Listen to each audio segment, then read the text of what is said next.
फ़अऊज़ु बिल्लाहि मिनश्शैतानिर्रजीम बिस्मिल्लाहिर्रहमानिर्रहीम। अल्लाह पाक का करोड़ों एहसान व करम है, हर जुमा की सुबह नमाज फ़जर में सूरह कहफ़ के पहले रुकू की तिलावत समात करने का शरफ़ हासिल होता है। सूरह कहफ़ मक्की सूरह पाक है, इसमें 110 आयात और 12 रुकू हैं। अहादीस मुबारका में इस सूरह पाक की बड़ी अहादीस मुबारका में इस सूरह पाक की बड़ी फ़जीलत आई है। हज़रत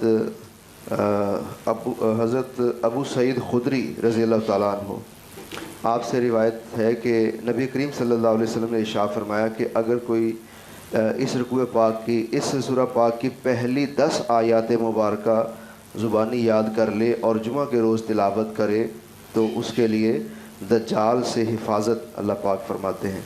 और एक रिवायत के मुताबिक ये है कि अगर पहले रुकू की तिलावत हर जुमा के रोज़ की जाए तो भी अल्लाह पाक दज्जाल से हिफाजत फरमाते हैं। और दज्जाल जो है ये दजल से है, और दजल का मतलब मकर व फ़रेब है, इसका मतलब धोखा है। तो बज़ाहिर जब तक एक तो दज्जाल कुर्ब क़यामत में ज़ाहिर होगा, एक दज्जाली फ़ितने हैं जो हर दौर में मुख्तलिफ़ शक्लों में ज़ाहिर होते रहते हैं। तो अल्लाह पाक इस सूरह पाक के सदक़े, इसकी रुकू की तिलावत के सदक़े उससे उन तमाम दजल व फ़रेब से महफूज फरमाते हैं। एक रिवायत के मुताबिक ये कि इसकी अगर हर जुमा को तिलावत की जाए तो तिलावत करने वाले के कल्ब में अल्लाह पाक ख़ासुल ख़ास नूर अता फरमाते हैं। अब वो ख़ास नूर यकीनन नूर मार्फत ही होगा।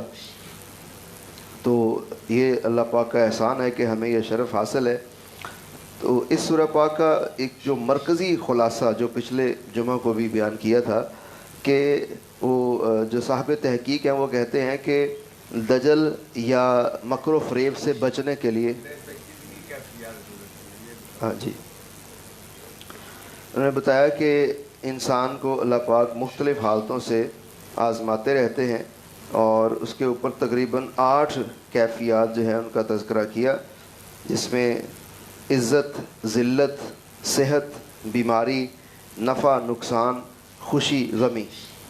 तो ये जो 8 कैफ़ियत हैं, अगर इनको फ़र्दर डिवाइड किया जाए तो ये बुनियादी तौर पर 2 कैफ़ियत बनती हैं, एक सब्र की कैफ़ियत और एक शुक्र की कैफ़ियत।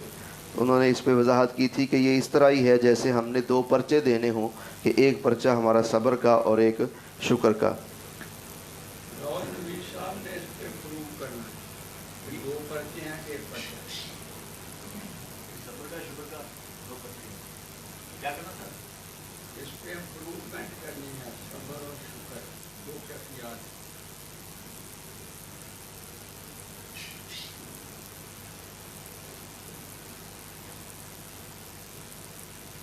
आम लोगों के लिए खासों के लिए कोई मुसीबत होती ही नहीं।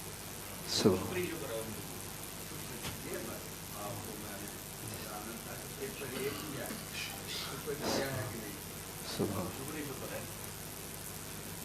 हर हाल में शुक्र करना नहीं चाहिए। ये यानी स्टेप था, उन्होंने अपने तकवा परहेजगारी के हिसाब से वो बना दिया सब्र करे। मगर मैं सोचता रहा कि सब्र करने वाला है मुझे खानी के फील्ड में जब आएगा कि मुझे वो नेमत के मुकाबले मुसीबत अच्छी लगती है तो फिर सब्र कहाँ रह जाएगा? सब्र निचला दर्जा है, शुक्र उतरा दर्जा कि हर हाल में अल्लाह ही की तरफ से इस पर जो भी कैफियत आएगी अल्लाह की तरफ से आएगी चीज़ को जो है वो दुख कहना जो है वो उसकी शान में तो बुद्धा से क्या दे तू सोने मेरे दुख में चला दी मैं दुख में ले जावा सही गोली के साथ बातें हैं तो उसकी तरफ से आए हुए कैफियत को दुख कहा ही क्यों? सुभान